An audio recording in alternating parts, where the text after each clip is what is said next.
Meu nome é Valéria, eu tenho 57 anos, eu sou do dia 2 de novembro e eu nasci em São Paulo, capital. Deixa eu ver. Minha avó, ela teve oito filhas, todas mulheres, por parte da minha mãe. Por parte do meu pai foi criado na FEBEM na época, porque meu avô assassinou a minha avó. E foi muito triste, né? Lógico, eles ficaram... Até que um dia uma pessoa acolheu eles, queria levar só um dos meus tios, mas acho que naquela época não podia, ele teve que acolher os 7, acho que eles são em 7. Eu lembro assim, na minha primeira infância, os meus pais, meus avós moravam num clube de campo, São Paulo, lá na Vila São José, Rio Bonito, para aqueles lados. Então eu lembro muito assim que eu passeava com as minhas tias, com a minha prima, que tinha muito lago, né, bueiro, a gente brincava muito, o lugar era úmido. Depois já outra parte da minha infância, pré-adolescência, eu já estava morando em Santo Amaro. Eu me lembro assim que eu era bastante tímida, introvertida. E eu morava com os primos da minha avó, meus pais, meu irmão. Eu tive um irmão que é falecido hoje. A gente brincava muito, de pega-pega, esconde-esconde, de bate-volta, ai que taco! Ai, eu aproveitei bastante, andei muito de bicicleta, brincava bastante. Na escola eu me lembro das injeções que a gente tinha que tomar na escola, que era a primeira escola lá na Vila São José. Eu me lembro quando eu ia de uniforme, naquela época tinha que usar uniforme, sainha, short, meia, 3/4. Depois uma outra fase já era avental, eu acho que no ensino médio. Os amigos, os colegas, hoje eu ainda tenho uma amiga de infância, naquela época, nós ainda somos amigas. Mas era namoradeira, sim. Eu tive um relacionamento, quando eu tinha um dos relacionamentos, eu tinha 22 anos. E foi onde eu engravidei da minha filha mais velha. E a gente não ficou juntos, porque por vários motivos, né? A gente era muito jovem. E eu assumi a responsabilidade dela sozinha. Eu já trabalhei de faxineira, eu cuidei de criança, eu já trabalhei numa escola de música, eu já trabalhei em escritório, em fábrica. Naquela época era mais fácil a gente conseguir emprego, né? Era mais, não tinha tanta... pedia experiência só, né? Eu lembro que quando a minha filha nasceu, eu tinha sido mandada embora. Logo quando eu engravidei dela, eu fui mandada embora. E aí, sofreu justiça, essas coisas, né? E você tinha 22, né? Quando você teve a tua primeira filha. A Mirella, foi difícil. Porque naquela época, eles viam a gente como... era uma mãe solteira. Hoje é mãe solo, né? Vocês falam agora, mas mãe solteira, tinha muito julgamento, os homens já não olhavam a gente com o mesmo olhar. Eu também tinha a responsabilidade de cuidar dela, a família dele não quis assumir, ele não quis assumir. Eu cuidei dela sozinha, eu e meus pais, né? Até eu conheci o Pedro. Pai, eu conheci, foi... A minha prima namorava um dos irmãos do meu marido. E ela insistia muito. Vai ter uma festa lá não sei aonde. Vamos lá, Valéria. Vamos. E eu não quero ir não. Eu tinha um pouco de medo de sair, porque o pai da minha filha, ele não queria ficar comigo, mas ele era violento, sabe? Então eu tinha que ficar... Não gostava muito de sair, eu trabalho. Às vezes ele ia me infernizar até no meu trabalho. Ela falou, não, Valéria, você tem que viver sua vida. Minha prima, ela chama Helena. Vamos. Eu falei, aonde que é? É lá não sei onde. Eu não vou, da ponte pra lá. Eu tenho medo de ir pra lá, eu não vou. Não, vamos. Fui na casa no aniversário lá de criança, e foi lá que eu conheci o Pedro. Mas naquela época não tinha celular, Não tinha telefone, essas coisas. Então eu escrevi um bilhetinho e quando o irmão dele foi ver a minha prima, eu entreguei para ele, para esse meu cunhado. E meu cunhado entregou para o Pedro Pai. Aí ele mandou o telefone do trabalho. Naquela época era orelhão, ficha, né? E aí eu liguei, né? Tal hora, eu tinha que ligar, que era o almoço dele. Eu falei com ele, vamos se ver, vamos.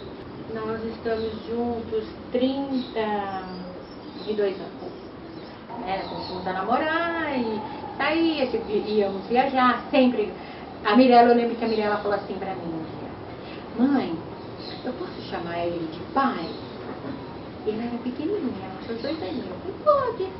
Conversa com ele, se ele falar que pode chamar ele de pai. E eu acho que ela tinha essa, que ela chamava o meu irmão de pai, o meu pai de pai e o Pedro pai de pai. Ela tinha essa carinha. Embora eu não cortei o vínculo dela com a família dela, com o pai dela. Se ela quisesse ver, se ela fosse, a gente levava, mesmo eles não assumindo nada, eu não cortei esse vínculo com eles, porque não é a vida dela, não era a minha, né? Não podia fazer isso. Então aí eu e o Pedro Pai se conhecemos, começamos a namorar, eu engravidei logo em seguida da Marina. Aí pensei, puxa vida, meus pais, isso não é justo, né? Eu trabalhava fora, mas mais uma para meus pais cuidar, não dá certo. Aí eu lembro que eu e o Pedro Pai se conversamos e ele falou, olha, eu vou assumir você, a sua filha e esse bebê. Vamos se preparar, se organizar. E foi o que a gente fez. Durante os 9 meses da minha gestação ainda, eu fiquei com os meus pais, até a Marina nascer. E depois eu mudei para essa rua, não nessa casa, numa casa onde minha filha mora ali. Ali eu morei 1 ano. Eu fiquei 1 ano acho que sem trabalhar para cuidar das duas. E depois eu voltei a trabalhar de novo. Tá na hora de eu engravidar e eu operar. Eu vou ter mais um 3º filho. Na verdade, a gravidez assim, mais planejada foi o Pedro. Porque eu falei, olha, eu vou ter esse filho agora e agora eu opero, eu tenho que fazer cesariana, eu já tinha feito 2. Da Mirella eu tive uma infecção hospitalar que quase que eu morri. E da Marina, como eu tive pressão alta, teve que ser uma cesariana. Já tinha uma cesariana e fez outra, e do Pedro, vou fazer outra cesariana, então acabou. Programei tudo, trabalhava, o Pedro. Só que quando o Pedro terminou a faculdade, ele ficou um pouco sem trabalho, sabe? Ele naquela época foi mais difícil arrumar um emprego, né? Na área dele, que ele estava, e eu fiquei segurando a casa. Com as meninas, pagando aluguel, ele também ajudava, fazia os bicos dele.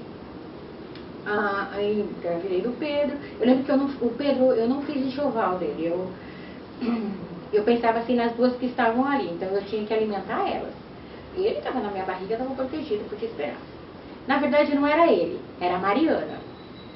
Como nas ultrassons das outras deu assim 80%, 70% ser uma menina, então vai ser a Mariana. A Mariana, vai ser a Mirella, a Marina e a Mariana. Foi uma gravidez tranquila, embora as coisas do dia a dia, do trabalho e tal, mas foi tudo bem.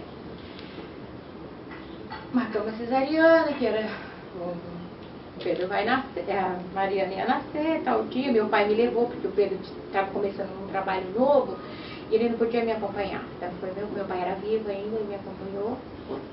Chegou lá na hora de fazer cesariana, que estava anestesiada e tal, aí ele falou assim, mãe, como é que vai chamar seu bebê?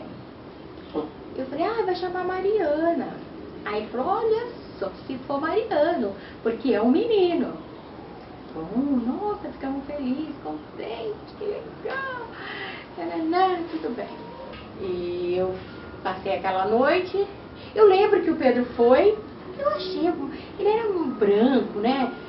Meio branco assim. Eu achei que, deve ser por causa que as crianças nascem com icterícia, né? Icterícia, que foi, era isso.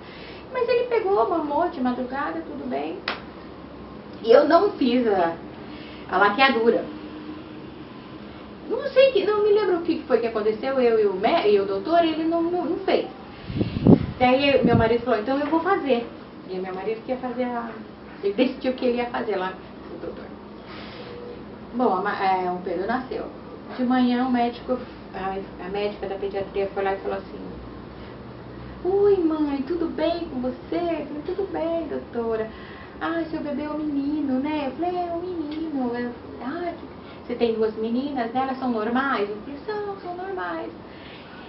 Então, mas você já ouviu falar em mongoloide, em mongolismo? Mongolismo, eu acho que já, sim, acho que sim. Ela falou, então, seu filho tem isso. Pode ser que ele ande, pode ser que ele fale, pode ser que ele seja uma pessoa normal. Eu falei, doutor, o que foi que eu fiz? O que foi que eu comi? Eu trabalhei demais? O que aconteceu? Eu queria explicação. Ela falou, não, mãe, ele tem as características, ele tem um traço, um risco só na mão, ele tem a preguinha do olho, ele fica muito com a língua de fora. Você percebeu alguma coisa? Não, ele mamou, né? Eu lembro que eu ainda estava de sonda e tal, e foi aquele buraco escuro que eu caí lá dentro e parecia que eu não conseguia sair. Quando ela falou assim, olha, quando seu marido chegar, eu quero falar com ele. Você e ele. Eu falei, tá bom. Mas assim, eu chorava. Eu lembro que os 3 dias que eu fiquei na maternidade, eu só chorava. O sentimento de frustração, de perda. Eu falhei. Onde foi que eu errei? É um luto por aquele filho esperado, né, que não aconteceu. Eu sei que eu chorei os 3 dias na maternidade, que eu fiquei os 4 dias que eu fiz cesariana. Mas antes, deixa eu contar uma coisa. É muito triste isso, mas eu falava assim, que eu falei pro meu marido, eu não quero que ninguém saiba, lá no hospital, a gente estava no hospital aí. Não quero que ninguém saiba que eles têm esse problema, eu não quero que ele fale pra ninguém, não quero contar pra ninguém. E em momentos eu falava, eu quero que essa criança morra, eu não quero levar ela pra cá, eu quero que essa criança morra, eu não quero levar ela pra cá. Então eu vivi um luto, um desespero, né? Mas no 3º dia, eu acho, 3º, 4º dia, que eu tava vindo pra casa, trazendo aquele bebezinho, olhando pra mim com aquela linguinha de fora, assim, eu vou ter que sair desse luto, enfrentar essa luta, sabe? Porque quem que vai cuidar dele se não for eu? Tem que ser eu. Daí o que eu vou fazer? Vamos pra FAI, né? A referência que a gente tinha era a FAI. Vamos fazer esse teste. Enquanto não saiu o exame do carióptico, então a gente ainda tinha que... tem só as características, né? Não é Down. Eu também tenho um risco só na mão. Eu olhava a mão das meninas, da Mirella, da Marina, da minha mãe, do meu pai era muito carinhoso. Ele falou, filha, não fica assim. Eu também era Down. Eu também fui Down. Né? Ignorância e ingenuidade dele. Ele queria me confortar, né? Fica assim, eu também fui Down. Eu também era Down. Já a minha mãe, ela já quis me acolher, acolheu as meninas, acolheu o Pedro, me ajudou muito, me ajuda muito ainda. Então aí também tem aquele negócio da família, né? Aí a família do meu marido, tá falando, você já casou com uma mulher que tinha um filho, já carregava, que não é seu, você está ajudando a criar um filho que não é seu, e agora você tem um filho. Da família dela, nossa família não tem. Não tem nenhum deficiente, não tem nada disso, nem sei o que é isso. Então, tudo em cima de mim de novo, né? E eu enfrentei a luta, tinha que enfrentar. O Pedro veio pra casa, eu voltei a trabalhar com 4 meses. Bom, eu fui levar ele pra fazer o teste do pezinho lá na FAI. Eu consegui fazer o teste do pezinho, não é teste do pezinho, lá era cariótipo. Só que demora, né? Não fica pronto. Então a gente tinha ainda a expectativa, ele não é Down, ele não é mongoloide não. Ele tem só as características, ele não, né? A gente se apegava naquele exame.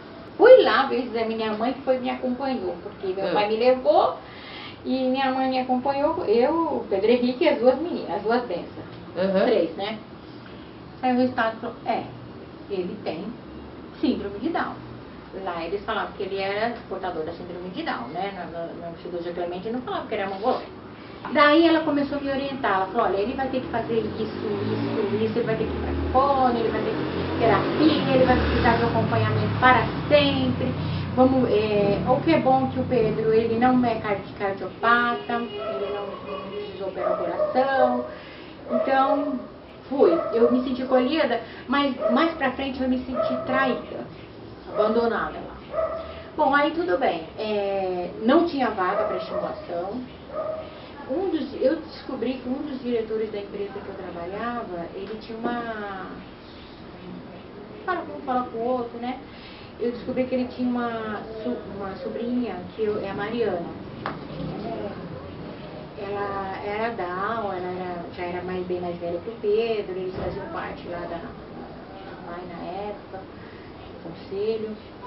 Mas esse diretor, ele não olhava na cara de ninguém. Ele falava com ninguém. E eu subi lá na sala, eu nunca entrei na diretoria, isso eu já estava 6 anos naquela empresa. Ele falou que você pode entrar na sala dele. Eu lembro que o carpete era essa grossura, pisava assim, afundava meu pé. Bom, cheguei lá e falei, doutora Écio, eu queria falar com o senhor, porque eu sei que o senhor tem uma sobrinha que tem síndrome de Down. Como você ficou sabendo disso? Eu fiquei sabendo que eu pesquisei, olhei aqui, e descobri. E esse senhor sabe que eu estava tendo licença de maternidade, meu filho nasceu com Down, e eu queria saber se eu podia me ajudar, que eu queria uma vaga para ele lá na PAI, que hoje é a PAI, ele subiu para mim. Aí ele mandou e falou assim, olha, tal dia você pode levar o menino lá. Bom, fui. Tal dia fui, direitinho, consegui a vaga pro Pedro. Eu comecei a levar ele de uma vez por mês lá, ele fazia fono, TO, psicopedagoga, psicóloga, estimulação, o principal era fono, mastigação, né? Eles estudaram numa escola lá na Vila das Belezas. Pedro, a Marina e a Mirella. O Pedro era o jardim, o Pedro usava fralda. O Pedro foi tirar fralda com 4 anos. E aí, nessa escola, teve um acontecimento assim, tinha um menininho que provocava muito o Pedro provocava ele. E a Mirella, ela ia guardando. Chegou uma hora que ela pegou o menininho de jeito. Bateu nesse menino. Porque ele batia no Pedro. E ele era maiorzinho já. E aí eu falei, pô, essa coordenadora vai me chamar lá para reclamar. Não me chamar. Porque sabe que o menino também era levado, né? Da vez que já tinha reclamação do menino lá. E eu tava com dificuldade. Aí foi a época que eu fiquei com bastante dificuldade com a Marina na escola. Porque a Marina já estava quase indo para a 2ª série, não sabia ler nem escrever. Ela teve que passar no psicólogo, ela teve que fazer fono. Ela achava que ela tinha que ter nascido Down, que é a mais próxima do Pedro. Quando o Pedro foi para a escolinha aqui embaixo, eu tive dificuldade, sabe? Porque na época eu tinha uma mulher que morava aqui na rua, ela ficou grávida com uns 40 anos, eu acho, né? E eu lembro que ela, toda vez ela me parava na rua, e ela falava assim, Valéria, eu tô grávida, mas eu tô morrendo de medo que o meu filho nasça que nem o filho do Pedro Bola. Que nasce igual esse menino aí. Todos os dias que eu passava com o Pedro Henrique, ela falava a mesma coisa. Eu tô grávida, mas eu tô com medo que nasça não gol também. Aí ela ficou, a menina nasceu, a menina dela, disse que ela surtou lá. Falava assim, eu não quero mais essa menina, ela é igual o filho do Pedro Bola, retardada igual o filho do Pedro Bola. Mas que um dia, eu nessa minha simplicidade falei assim pra ela, nunca mais ela falou assim comigo. Depois ela pediu até desculpa.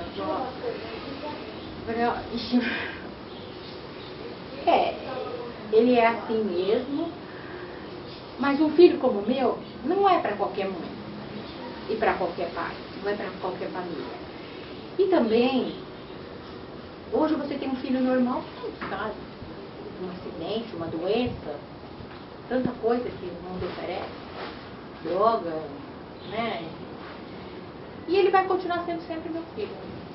E nessa escola que o Pedro frequentava, nessa época eu já tinha engravidado da Melina. Gente, eu não falei, né, na Mel? Agora chegou a Melina. Quando o Pedro tinha 2 anos, eles têm 2 anos de diferença. Deu medo, sim, que no tanto da Melina, ela nasceu com perca auditiva. De tanto que cutucaram essa menina. Que eu tirei o líquido amniótico, ela fez, naquela época ela tem 24 anos, ela faz 25, então era aquela ultrassom tridimensional. Eu fazia ultrassom toda, fiz um monte de exame na bichinha. Eu acho que se incomodou, assim, sabe? E aí eu lembro que quando a Melina nasceu, eu falei, ai, eu queria ver logo se ela estava tudo bem, como é que tá? A enfermeira falou, mãe, calma, fica tranquila. Ela é toda redondinha. Ela é uma bolinha, todinha redondinha, fica tranquila, ela é normal, não tem nada no caso da Mel. Então, e aí o Pedro e a Mel começaram a frequentar a mesma escola. E aí um dia a moça da escolinha falou assim pra mim, ai Valéria, eu tô tendo um problema aqui, eu preciso conversar com você. Eu falei, o que foi? O Pedro Henrique falou, né? Ela falou, olha, os pais estão tirando os filhos. Porque eles estão com medo que os filhos deles tenham que acompanhar o Pedro. E qualquer coisa que se fala do Pedro até hoje, eu ainda volto naquele lugar, aquele buraco escuro, que eu caio lá dentro. Voltei, respirei e falei, não, mas eu não vou tirar. Eu não vou tirar ele porque eu já comprei material, eu já comprei uniforme, eu já paguei matrícula. Ela falou, não, calma, Valéria. Eu queria que você chamasse o pessoal da PAI para vir aqui, para conversar um dia de reunião e tal. E aí foi o pessoal da PAI, conversou, e aí eles me explicaram o que realmente eles tinham. Quem tinha que tirar, tirou. E eu achei estranho, porque as crianças, a maioria moram por aqui. Todo mundo já viu, já tinha visto o Pedro de alguma maneira. O vizinho lá da outra rua, já tinha visto o Pedro. Né? Então, sabia. Então eu falei, ela falou, olha, eles tiraram mesmo. Quem tinha que tirar, tirou. Não querem que o Pedro, não quer que os filhos convivam com o Pedro. O educacional da PAI fechou as portas. E a sala do Pedro foi uma das últimas a sair. E aí eu fiquei perdidíssima, porque o menino já estava com acho que uns 11, 12 anos, e onde é que eu vou pôr ele? O que eu vou fazer com ele em casa? Aí ele foi para o Plínio, para uma sala de quinta série, ficava 5, 6 horas lá sentado, não administrava nada, não entendia nada. E a irmã caçula estudava na mesma escola. E estava tendo problema, porque a irmã não ficava na sala, não interagia com os amigos, porque ela ficava cuidando dele. Era aquela sala que os professores, os alunos que roda. E ela levava ele primeiro, para depois voltar lá. E ela perdia muito tempo. E eu falei, e agora? O que eu vou fazer com o Pedro? O que eu pensei? Alguém do instituto ligou aqui na minha casa. Não sei qual delas que foi. E falou, olha, você está em que região? Como eu sei que o seu filho se adaptou bem lá na PAI, a gente está com um projeto ali na Casa de Cultura, é próximo para você? E eu falei, que dia que é? Às segundas-feiras, à tarde. Eu levo. E lá o Pedro se desenvolveu assim, como o Pedro tem dificuldade da fala, então o que ele fazia? Ele se expressava na arte, no que ele aprendia. Você tinha essa percepção? Não tinha. Eu não tinha, não sabia nada. O Instituto, ele abraçou o Pedro e a minha família junto, porque a gente não entendia nada, não sabia nem que era vernissagem, aquelas telas, o que é aquilo? Esses artistas, o que é isso? Assustava, mas ao mesmo tempo eu era curiosa. E eu queria aproveitar, eu sempre fui assim. Eu sempre quis oferecer as oportunidades para o Pedro, mesmo que ele não se encaixasse ou demorasse um pouco, mas era oportunidade, vamos oferecer para ele. Uma hora ele vai, né? E aí ele se deu super bem na arte.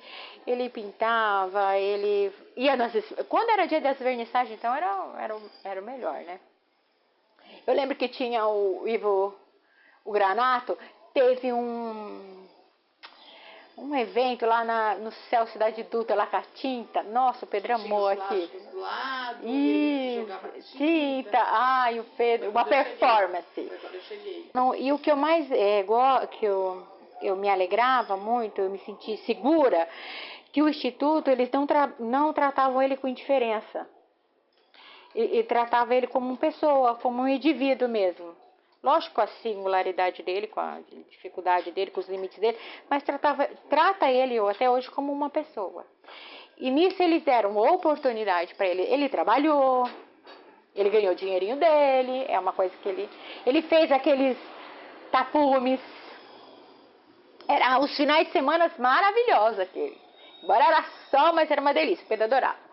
Aprendemos como apertar, imagina até como apertar lá o spray que a gente da tinta, nós aprendemos. Foi muito gostoso. Até que começou a vir pro lado de cá, acho que o Instituto foi crescendo, foi conseguindo mais parceiro, mais parceria. Isso é ótimo porque ajudou meu filho, não só o meu filho, mas os outros também, as outras famílias, os outros participantes. E aí ele fez o esporte, ele fez a arte, ele fez a dança, a música, teatro. E outra coisa que era bem bacana, que a gente conheceu teatro, a gente nunca tinha ido em teatro. Fomos conhecer museu,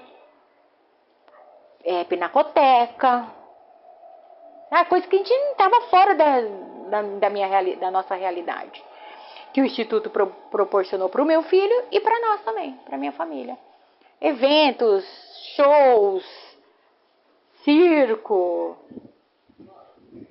uma infinidade. O Pedro já está no Instituto acho que uns 15, 16 anos, então é uma infinidade. O Instituto acolheu, nos acolheu.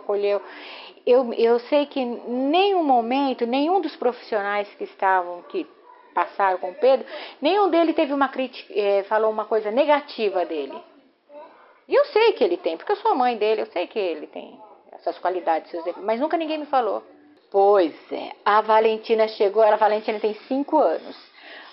Quando a Valentina chegou, eu já meio que estava sabendo, com as dificuldades que a minha filha teve no parto, que a Valentina ficou 30 dias na UTI.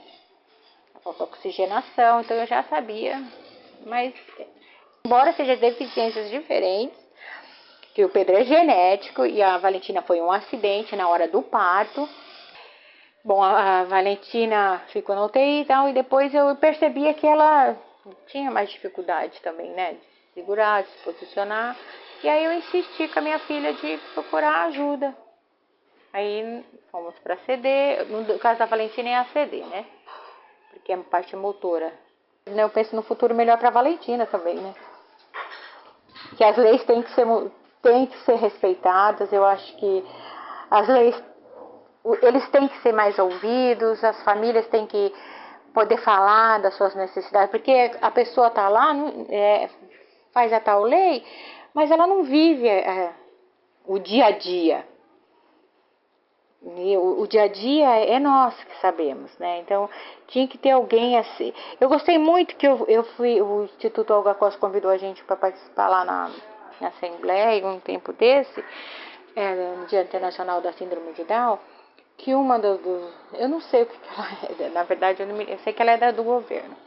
E eu achei bacana, porque ela falou, eu sei o que vocês passam, eu sei, vocês podem vir falar comigo, porque eu sei o que vocês veem, porque eu também tenho. Eu sei a dificuldade